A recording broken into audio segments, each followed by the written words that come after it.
राधे राधे दोस्तों, आज मैं बैसाख मास की वो पावन कथा लेकर आई हूँ जो सुनने मात्र से जीवन के सारे कष्ट दूर होते हैं और घर में सुख समृद्धि आती है। तो देर ना करते हुए चलिए चलते हैं कहानी की तरफ। बैसाख मास की पूर्णिमा एक ऐसी दिव्य रात जब कहते हैं कि स्वयं स्वर्ग के द्वार खुल जाते हैं, जब आकाश से अमृत की वर्षा होती है और जो भी इस पावन रात्रि में श्रद्धा से भगवान का स्मरण करता है उसके जीवन के सभी दुख, कष्ट और दरिद्रता सदा के लिए समाप्त हो जाती है।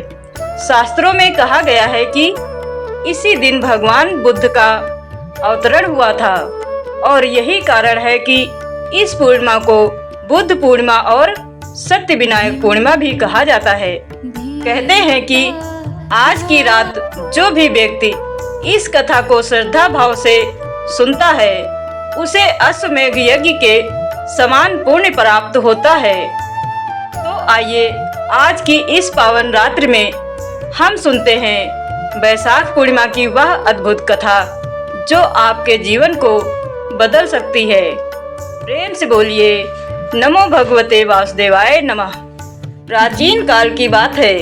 हस्तिनापुर में धर्मराज युधिष्ठिर ने एक दिन भगवान श्री कृष्ण से प्रश्न किया, हे माधव, यह बैसाख मास की पूर्णिमा इतनी विशेष क्यों मानी जाती है? इस दिन कौन सा व्रत करना चाहिए और कौन सी कथा सुनने से मनुष्य के सभी पाप नष्ट हो जाते हैं? तब श्री कृष्ण बोले, हे धर्मराज, यह पूर्णिमा अत्यंत पवित्र है। इसे सत्य विनायक पूर्णिमा कहा जाता है। इस दिन जो भी व्यक्ति सच्चे मन से व्रत करता है और भगवान विष्णु की पूजा करता है उसके जीवन के सभी कष्ट समाप्त हो जाते हैं। मैं तुम्हें एक कथा सुनाता हूँ। एक समय की बात है। एक छोटे से गांव में एक गरीब ब्राह्मण रहता था। उसका नाम था सुदामा। सुदामा अत्यंत ज्ञानी और भगवान के परम भक्त थे, लेकिन उनके जीवन में घोर दरिद्रता थी। घर में खाने के लिए अन्न नहीं, पहनने के लिए वस्त्र नहीं, लेकिन उनके हृदय में भगवान के प्रति अटूट विश्वास था। एक दिन उनकी पत्नी ने व्याकुल होकर कहा, स्वामी, आप द्वारिका क्यों नहीं जाते? आपके सखा श्री कृष्ण आज द्वारिका के राजा हैं। वे अवश्य आपकी सहायता करेंगे। पहले तो सुदामा संकोच करते रहे, लेकिन अंत में पत्नी के आग्रह पर वे द्वारिका के लिए निकल पड़े। जब सुदामा द्वारिका पहुँचे तो उन्होंने सोचा, मैं इतना निर्धन और मेरा मित्र इतना महान राजा। जब सुदामा द्वारका पहुँचे तो उन्होंने सोचा, मैं इतना निर्धन और मेरा मित्र इतना महान राजा, क्या वह मुझे पहचानेंगे? लेकिन जैसे ही श्री कृष्ण को पता चला कि उनका मित्र आया है, वे नंगे पांव दौड़े। उन्होंने सुदामा को गले लगा लिया। उनकी आंखों में आंसू थे, प्रेम था, अपनापन था। उन्होंने स्वयं उनके पैर धोए, उन्हें सिंहासन पर बैठाया। विदा होते समय श्री कृष्ण ने सुदामा से कहा, हे सखा, तुम बैसाख पूर्णिमा का व्रत करो, सत्यनारायण की पूजा करो और धर्मराज का स्मरण करो।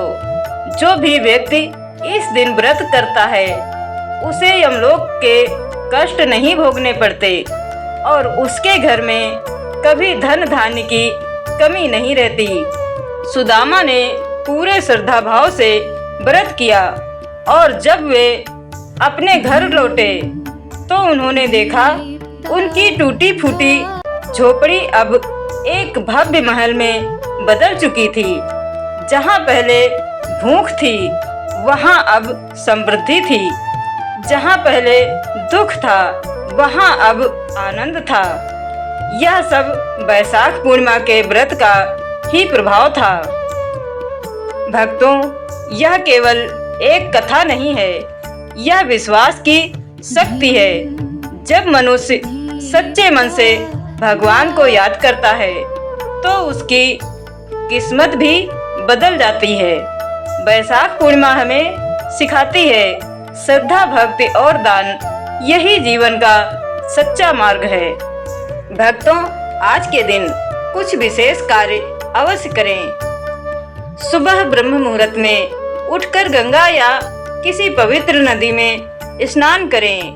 रात में दीप जलाकर नदी या मंदिर में अर्पित करें।